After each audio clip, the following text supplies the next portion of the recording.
tout le monde, alors cette semaine c'est le nouvel an chinois et j'avoue que ça m'a donné envie de manger plein de petits plats asiatiques, j'en ai testé toutes sortes et en premier j'ai commencé par un riz cantonais, je vous montre ma façon de le réaliser. À titre indicatif, c'est une recette que j'ai réalisée pour 4 personnes. Alors j'ai commencé par prendre 2 oignons nouveaux, j'ai ciselé les parties vertes en petits tronçons que j'ai mis de côté.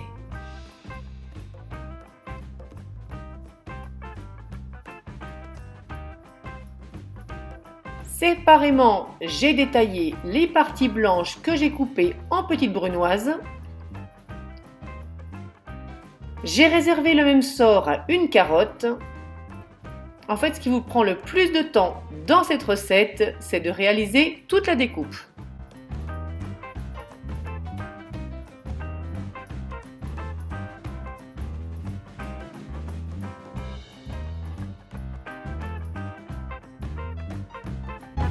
Pour la partie protéines, j'ai décidé d'être très classique et j'ai utilisé 200 g de jambon que j'ai découpé en petits cubes.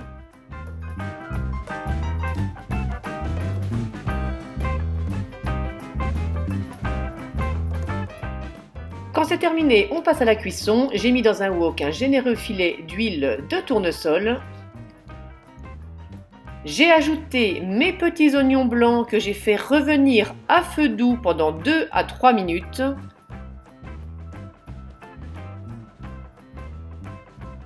J'ai ajouté mes dés de carottes et j'ai fait la même chose en remuant de façon régulière. Pendant ce temps, j'ai fait cuire 240 g de riz à la vapeur dans mon rice cooker.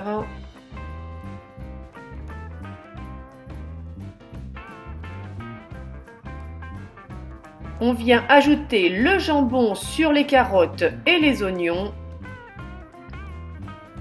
On n'oublie pas 100 g de petits pois qu'on a fait cuire à l'eau au préalable.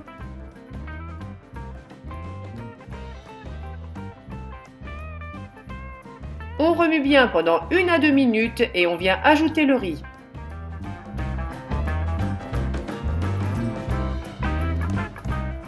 Vous mélangez de nouveau.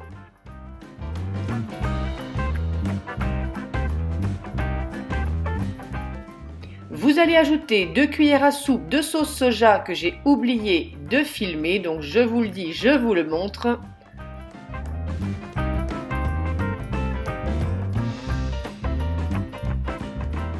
Dans votre riz, vous allez creuser un puits comme quand vous étiez gosse dans la purée pour mettre la sauce dedans, sauf qu'ici on va ajouter 2 œufs battus.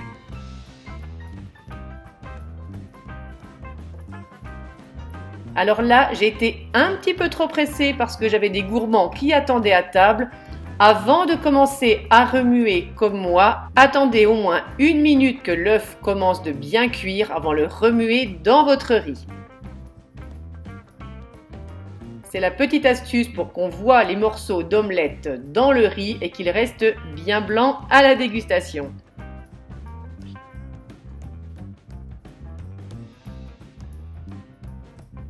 On termine notre recette avec le vert des oignons. On remue, on coupe le feu immédiatement et il ne reste plus qu'à le servir accompagné de quelques feuilles de coriandre. Voilà mes gourmands, c'était ma version du riz cantonais. J'espère qu'elle vous aura plu. Je vous souhaite à tous une très bonne journée. Je vous remercie d'avoir regardé cette vidéo, d'avoir partagé ce moment de cuisine. Et moi, je vous dis à très vite pour une prochaine gourmandise. Bisous sucrés à tous!